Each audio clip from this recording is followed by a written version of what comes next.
And here we have it, gentlemen. So we had the Greeks and the Carthaginians fighting over here, and the Greeks have been annihilated. That is army number 2 coming off the board. Their army is going to be added into the reserve again, and I think it's safe to say that the Carthaginians are now going to be able to claim Anatolia from the Greeks.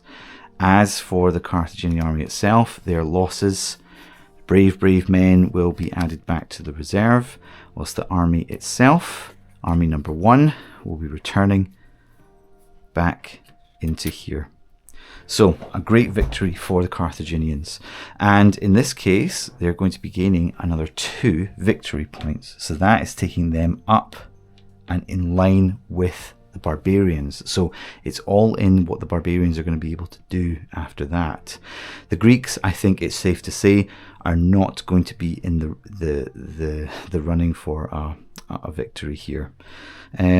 So with that in mind, we then have to think about what on earth we want to do. We've got army number 3 there. What does army number 3 want to do? Let's have a look and see, is it able to move? If it did move, where could it go? Go 1, 2, 3. It actually couldn't reach the barbarians right now. Could it move over here, anticipating the Carthaginian move there? 1, 2, 3. It could make it to the city with the walls, but then it's going to leave their capital wide open for the barbarians to swoop in, and we really don't want that to happen.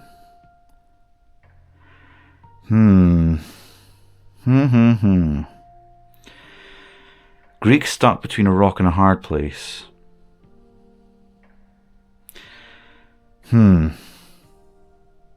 Stuck between a rock and a hard place.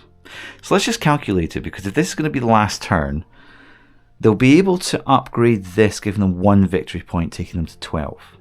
If they could win another battle,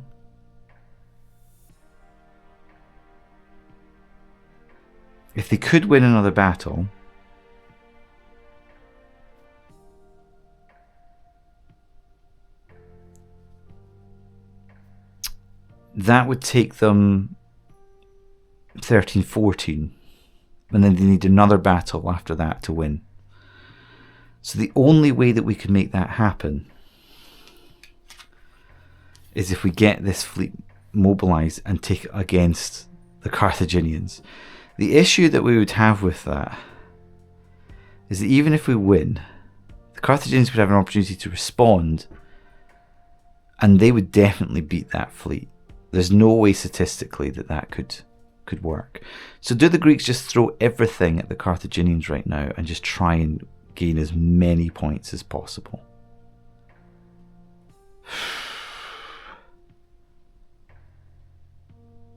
I just don't think it's worth it. I don't think it's worthwhile. Would it be cool to play it out though? I don't think it would be worthwhile playing it out. But let me just show you what it would look like. We're not going to do it, because it would. So what would happen is the Greeks would move into here. The Carthaginians would have the opportunity to intercept. Then you'd have a fleet of 5 Carthaginians against a fleet of 3 Greeks. That could be an interesting naval engagement. And if they won, they would be able to get 2 points. Then what would happen is if they did beat them, they would then go on and face off against a fleet of 2. You know what, guys? I think it's worth a shot. I think it's worth a try to go ahead and actually see if we can do that. We have to remember as well that we had our determined troops card, and it talks about troops specifically, so it doesn't sound like we can actually use that here. But you know what? Let's go ahead. Let's go ahead and see. It's working completely against the odds. Let's see what happens. So the Greeks are going to go ahead. They're going to move into this sea area here, and then they're going to be intercepted by the Carthaginians, and it's going to be their fleet number 1, which is this one. So they're going to move into this area here. So that's going to put us head on for another naval engagement. And so guys, let's go ahead and go over to the battle board and play out this naval engagement between the Carthaginians and the Greeks.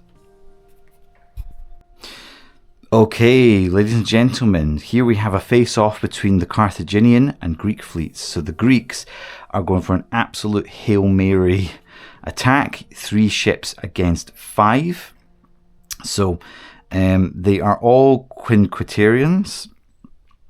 I've definitely butchered that name. But the Greeks are going to be attacking first, so that means they're going in with yellow dice. So let's see how effective their initial attack is. Let's go ahead. We're going to roll all these dice at the same time. We don't have any armies embarked, so no complications there. S effects are not going to count because we don't have the Marines development. But let's see how we get on it anyway. Woo! Look at that. Okay, so in this case, the Greeks are going to get a chance to assign where the hits are going to go, but they have to destroy one of their main cards, and then they have to add 2 wounds to 2 others. So let's go ahead and just do it like that, say. So lots and lots of damage. Well done to the Greeks in terms of how much damage they're able to inflict there. And I'm just going to drop the dice, so let's go and pick those up. So the Greeks then, the Carthaginians are going to get a chance to respond. They've got 5, so I'm going to be rolling these 4 and then another one after that. Let's see how we get on. Oh, okay, look at this. Right, so S doesn't do anything. We have 1 wound, we have another wound, and 1 ship has been destroyed. Okay, so let's take that S and let's re-roll that one and see what happens. It's another S, so nothing further. So actually, even Stevens there. So after that round, 1 ship is destroyed and 2 others have wounds. I think the Greeks have not done too badly there. Right, so it looks like these initial ships here have they've collided into each other, smashed each other to pieces, and now they are going to go ahead and get removed from the board. And now it is 4 versus 2, and I think the odds are now perhaps even statistically worse for the Greeks, but the Greeks will now attack with their 2 ships. Let's see how they get on. And we got another 2 wounds. In this case, the Carthaginian player is going to spread those across their ships. They've got to survive another round and make some more hits if they're going to be able to take them out. We're going to have to get some lucky rolls here, as the Carthaginians are going to be rolling with 4 yellow dice. Let's see how they get on. Okay, so we have an S and a blank, which do nothing, but then we have another 2 wounds, and in that case, that is the end of the Greeks' navy there. So the Greeks, unfortunately, have gone ahead and their navy's been sunk. 3 versus 5. The Carthaginians are coming away with 4 of their ships with 1 loss. So the Greeks are completely annihilated. So thanks for taking the time to watch that. Let's go ahead and go over to the main campaign board to see the implications for the wider campaign. And here we go, everyone. We have the sinking of the Greek fleet there as it goes down into the deep in Mare Ionium. Okay, so the implications of that is that our Carthaginians have won, and because they defeated a fleet of 2 or more ships, they're going to get 2 victory points for that, taking them from 16 to 17, 18 points. So the Carthaginians, I think the surprising underdogs here, who have now come and actually overtaken the barbarians. So the barbarians really have to do a lot of work in order to try and catch up and overtake them in this case. So let's go and return the Carthaginian fleet into here. And then these other ships that were sunk will return to the draw pile. Okay, right, really interesting. So what's happened there is the Greeks have just annihilated their opportunity to win, whilst at the same time I've gone ahead and just handed the lead to the Carthaginians. So it's at this stage that we have to say, what do we want to do now? The Greeks have only 1 army left, and it is a hefty, bulky army.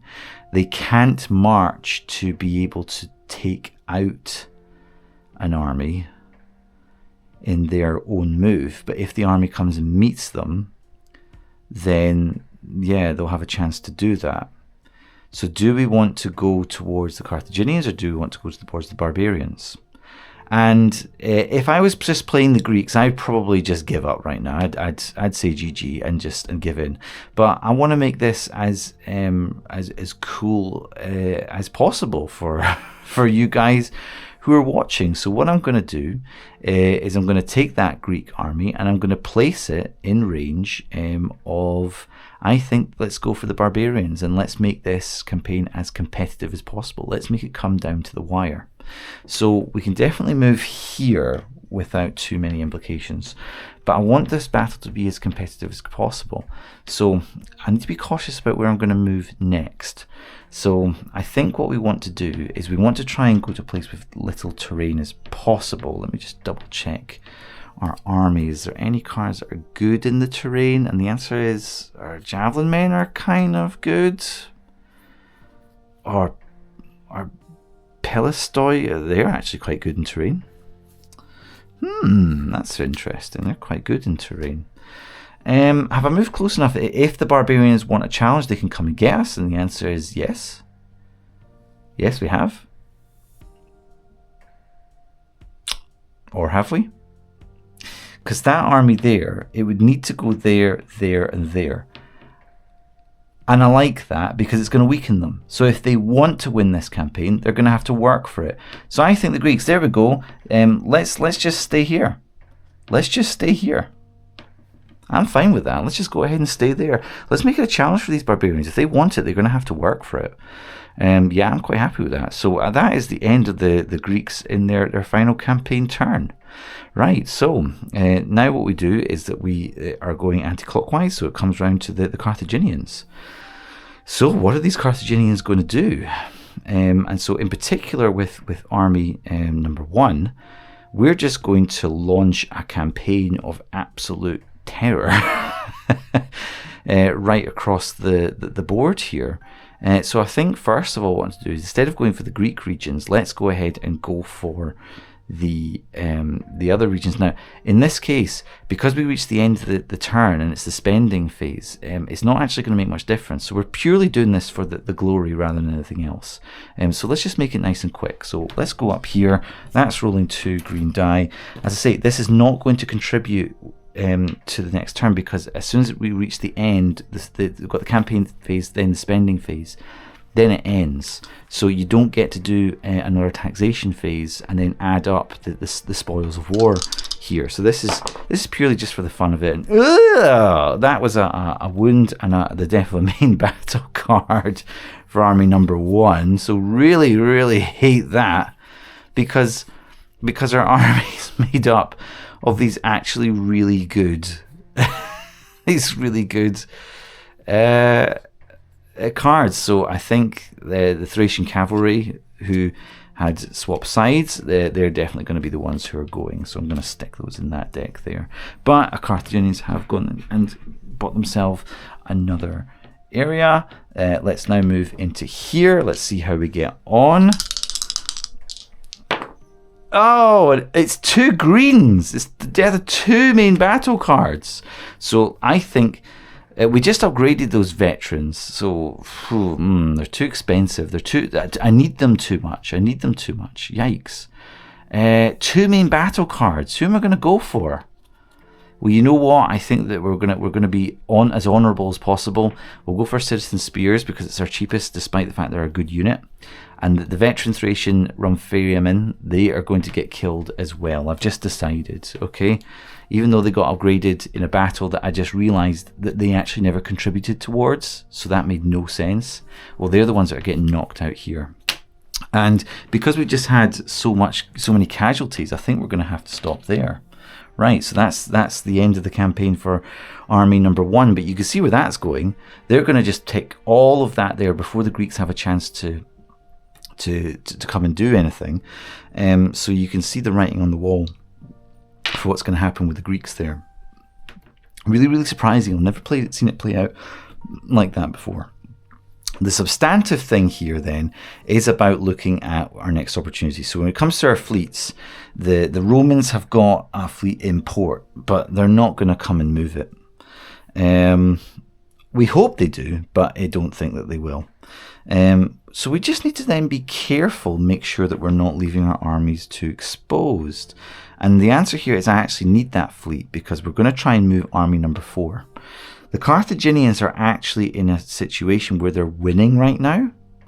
And so taking on another army might not be a good idea. It might not actually be a good idea to do that. Huh. I hadn't thought about this. No, I've not thought this through. So I had the idea that they were going to go and attack the barbarians. But actually, what I'm thinking is there a better army that I could be taking on here? And I know that the Romans have beefed themselves up. Let's go ahead and take a look at army number 4. What have we got here? Okay. Good and strong. Well, the thing is that I don't want to do is I don't want to betray the Romans and then lose a victory point. So attacking the Romans is just not going to work. Do I have the movement to go up and actually take on army number 3 of the Greeks? There's an idea. So I could do 1 there, and then they've spent 1 then to do that, and it would be 2, 3, and 4. So we could do it. We could take on the Greeks instead of the barbarians. But this is where I've got to say to myself, do I think that the Greeks are going to have a better army than the barbarians do? And the thing about barbarians, they've got 4 armies out there. I would be betting that they are thinner. They're thinner. Their armies are thinner than the Greeks are. Also, if I take on the Greeks,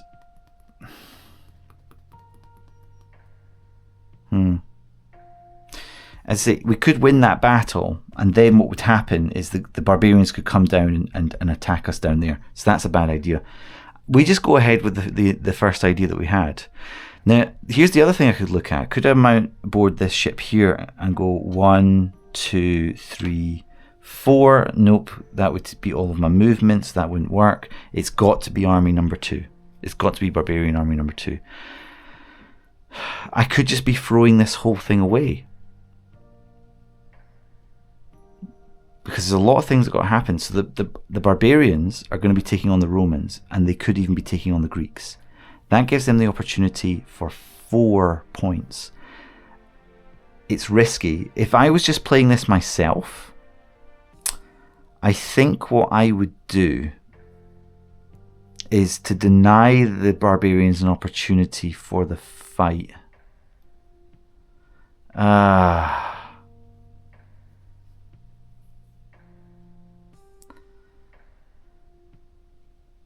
don't know what I would do if it was an actual campaign. I don't know. It's a real dilemma, because I don't want to inadvertently give a victory to the barbarians.